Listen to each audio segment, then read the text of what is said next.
मेरे क्या है कि यहाँ पे पहले एक मंत्री हुआ करता था यूनुस खान पीडब्ल्यूडी का। उसने पता नहीं क्या क्या किया, मैं नहीं उसमें नहीं जा रहा, लेकिन उसने एक क्या कर दिया कि सड़कें बना दी छांट छांट के। इसके नहीं बनानी ये कांग्रेसी है, इसके नहीं बनानी ये चेतन का आदमी है। तो वो लोगों की अपेक्षाएं उम्मीदें इतनी ज्यादा बढ़ गई सड़कों को लेके, तो ज्यादा नहीं, एक छोटी सी डिमांड, एक 5 करोड़ की सड़कें मुझे और दे। एक मिनट एक बात पूरी कर, सरपंच साहब बात पूरी करने दो। मैं तो उस बाप की औलाद हूं जो बदलना सीखता ही नहीं है, जिसने ये खड़ा होके जो बोल दिया वो बोल दिया। तो मैं बहुत लंबी चौड़ी बात नहीं करके कुछ मांगे। जब मैं विधायक बना तो मैं ये सोचता था कि विधायक बन गए, आप लोगों का एक सपना था, मेरे पिताजी का एक सपना था कि पिछली बार इसको टिकट दिला दी, इन्होंने टिकट दे दी, चुनाव हार गया, तो मात्र एक सोच लेके चलता था कि जनता की इतने सेवा करूंगा, इतनी सेवा करूंगा, एक बार मुझे आशीर्वाद जरूर देंगे। और विधायक बनने के बाद बहुत लंबी चौड़ी बातें नहीं करके मैं सिर्फ इतना कहना चाहता हूं कि मुझसे जो बना, जितना बना, मैंने अपनी ईमानदारी से करने की कोशिश की। और मुख्यमंत्री जी के पास जब तब काम लेके गया तो कभी मना नहीं किया। एक बड़ी मेरी इच्छा थी, जब मैं दिल्ली पढ़ता था, वकालत करता था, जिस जगह में रहता था उसके सड़क पार बहुत बड़ा एक खेतीबाड़ी का अनुसंधान केंद्र है, पूसा के नाम से जानते हैं। सुबह छत पे खड़ा होता, वकालत करता था दिल्ली, तो उस अनुसंधान केंद्र को देखता था।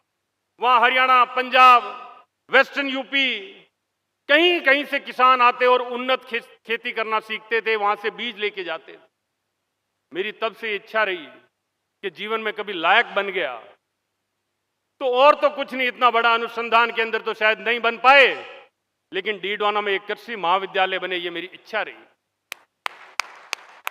मुख्यमंत्री जी के पास पिछले बजट के बाद में गया और मैंने मुख्यमंत्री जी को कहा, साहब कन्या महाविद्यालय दे दिया, तहसील बना दी, जो मांगा सब कर दिया, एक इच्छा है कि मेरे यहां कृषि महाविद्यालय बन जाए।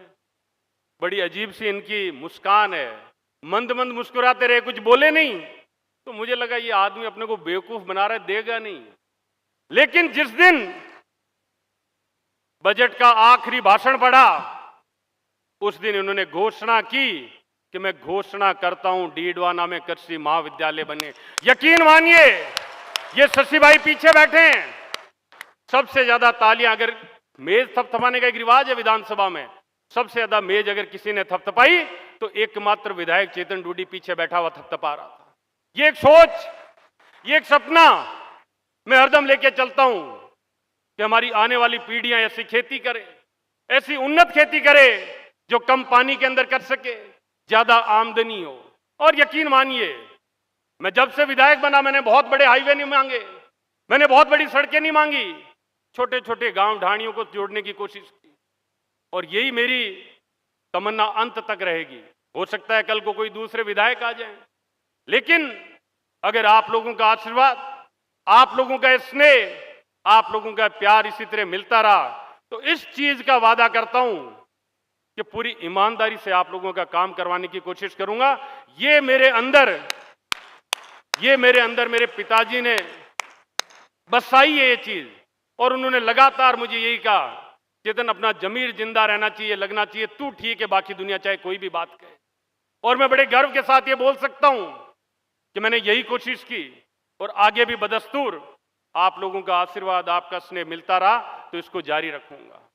मेरे पिताजी को जब विधायक थे तो बड़ी दूरी रहती थी मेरे और उनके बीच में।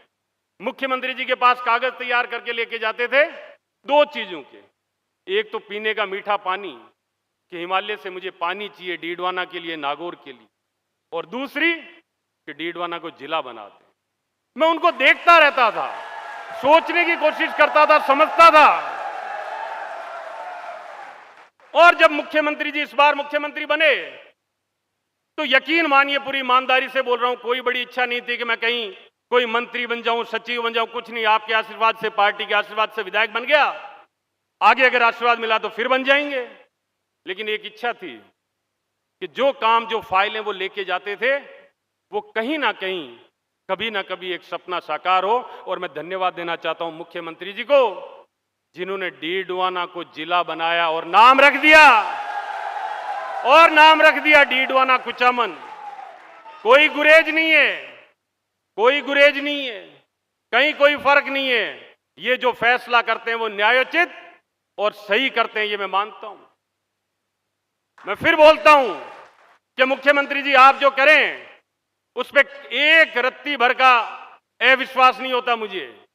लेकिन मैं ये बता दूं कि बड़ी भारी भाबड़ा जी से मांग चली आ रही थी। जब आपने नाम रख दिया डीडवाना हाइफन डैश कुचामन, एक बीच में लकीर खींची हुई है, तो ये लकीर बीच में रहे, ये मेरी आपसे गुजारिश है, हरदम रहेगी। ना डीडवाना रहे, ना कुचामन रहे, बीच में कर दें, ताकि मुझे भी ये लगे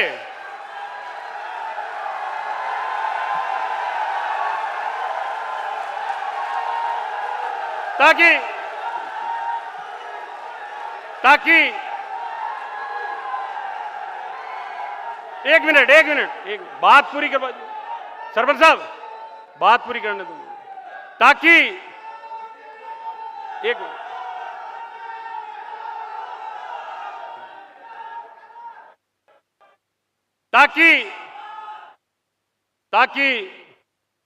ना डीडवाना ना कुचामन, दोनों के बीच में, दोनों के साथ न्याय हो, ये मेरी इच्छा है। मेरी नहीं, ये उधर जो बैठे हैं इनकी इच्छा है। और इन्हीं की इच्छा, इन्हीं की आकांक्षा आपने पूरी की है। 35 साल पुरानी मांग पूरी की है। और एक डीडवाना कुचामन ही नहीं, 19 जिले बना दिए, पूरा का पूरा भूगोल बदल दिया राजस्थान का। और मैं आज आपके सामने खड़ा होकर बोल रहा हूं, 2014 के अंदर मोदी जी आए और ये बोलते थे मेरे आने पे सस्तीवाड़ा आ जाएगा, मेरे आने पे भारत पता नहीं क्या बन जाएगा। बना क्या? ये जो महंगाई राहत कैंप चल रहा है, जो इनकी देन है, इनकी सोच है, इनकी समझ है। इधर जो बैठे हैं ओपीएस है, ये घर बचाने वाला काम किया, घर बचाने वाला। ये कोई छोटी बात नहीं है। मैं धन्यवाद देना चाहता हूं मुख्यमंत्री जी को। 440 रुपए का सिलेंडर था जब मनमोहन सिंह जी हटे, और जो व्यक्ति बोलता था, जो मोदी बोलता था कि मेरे आने पर सस्तीवाड़ा हो जाएगा, आज 1120 रुपए से ज्यादा का मिल रहा है, 1120 रुपए से ज्यादा का। और ये 76 लाख परिवारों को 500 रुपए में देने वाले हैं, देते जा रहे हैं लगातार। बिजली फ्री कर दी। और ये मोदी जी जब यहां पे बिजली फ्री होती है तो ये बोलते हैं कि सरकारें जितना फ्री में दे रही है, किसानों को मदद दे रही है, गरीब को मदद दे रही है, वो सब बंद हो जानी चाहिए। क्यों भाई, क्यों बंद हो जानी चाहिए? तो इनका ये कहना है, मैं किताब पढ़ता हूं, तो इनका ये कहना है इसलिए बंद हो जानी चाहिए कि गरीब आदमी को आप कुछ देंगे, सस्ता देंगे, मुफ्त में देंगे, तो वो आधारित हो जाता है, वो दिव्यांग जिसे कहते हैं हम, अपाहिज हो जाता है। लेकिन मैं ये मानता हूं सरकारों की ये जिम्मेदारी है कि गरीब आदमी की मदद करे, और उस मदद से वो गरीब आदमी अपने बच्चे को अच्छी शिक्षा देगा, अच्छा पोषण देगा और अच्छा जीवन स्तर देगा। इसके लिए आपका धन्यवाद, बारंबार धन्यवाद, मुख्यमंत्री जी का धन्यवाद। मैं बहुत सारी बातें नहीं करके, चूंकि जाना है मुख्यमंत्री जी को, मौसम खराब हो रहा है, मैं बताना चाहता हूं ये जो शामियाना था साहब, ये हमने सबने, विशेषकर प्रशासन का भी धन्यवाद देना चाहता हूं, सिर्फ 1.5 दिन के अंदर खड़ा किया, पूरा का पूरा तहस-नहस हो गया था, पूरा का पूरा। ये मदद रही इन लोगों की जिन्होंने मुझे यहीं पे इसी ग्राउंड में मीटिंग हुई और मुझे बोला चेतन 28 बोल दिया तो 28 बोल दिया, बदलना नहीं है। और मैं तो उस बाप की औलाद हूं जो बदलना सीखता ही नहीं है, जिसने ये खड़ा होकर जो बोल दिया वो बोल दिया। तो मैं बहुत लंबी चौड़ी बात नहीं करके कुछ मांगे हैं मुख्यमंत्री जी से करना चाहता हूं। सबसे पहले लिखा हुआ है डीडवाना में जिला मुख्यालय, तो मैंने मेरी तरफ से मुख्यमंत्री जी के लिए सरलता की है। फैसला लेते हैं, न्यायोचित लेते हैं, बीच में बना दीजिए, बीच में दोनों के बीच में। डीडवाना नगर पालिका को आप नगर परिषद घोषित करें। छोटी खाटू मेरे एक गांव है जिसको आपने तहसील बनाया, लेकिन उसके अंदर एक कॉलेज और बनवा दें तो मेरे बड़ी सुविधा हो जाएगी। उसी छोटी घाटू में, क्योंकि ये किसान सम्मेलन है, एक अनाज या धान मंडी और हो जाए तो सुविधा हो जाएगी। छोटी छोटी मांगे, बहुत बड़ी मांग नहीं है। एक मेरे क्या है कि यहां पे पहले एक मंत्री हुआ करता था यूनुस खान, पीडब्ल्यूडी का।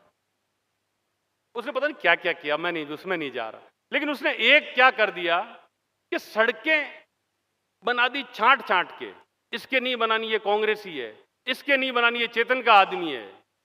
तो वो लोगों की अपेक्षाएं, उम्मीदें इतनी ज्यादा बढ़ गई सड़कों को लेके, तो ज्यादा नहीं, एक छोटी सी डिमांड, एक 5 करोड़ की सड़कें मुझे और दे दें तो मैं इन लोगों के, इन ढाणियों के वालों का भला कर सकूं, ये मेरी मांग है।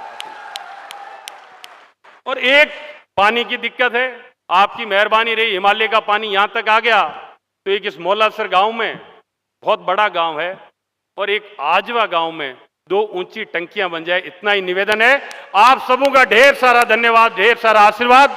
उम्मीद करता हूं कि आपका ये आशीर्वाद, आपका ये स्नेह इसी तरह बना रहेगा। लेकिन फिर बता रहा हूं, ये ध्यान रखना, ये मोदी जी जो ये ओपीएस या जो भी फ्री में मिल रहा है ना, इस सब के खिलाफ है। ये सरकारें बदलती है, मुख्यमंत्री बदलते हैं, तो ये विधायक बदलते हैं, तो ये योजनाएं भी बदल जाती है।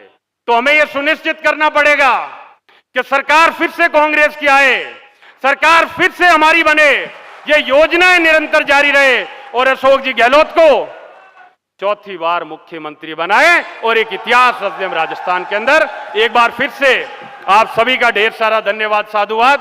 आपके आशीर्वाद की कामना, आपके सहयोग की कामना मुझे लगातार रहेगी। ऊपर वाला ईश्वर आप सबको खुश रखे, तरक्की दे, आपके परिवार में सुख शांति बनी रहे। राम राम साहब।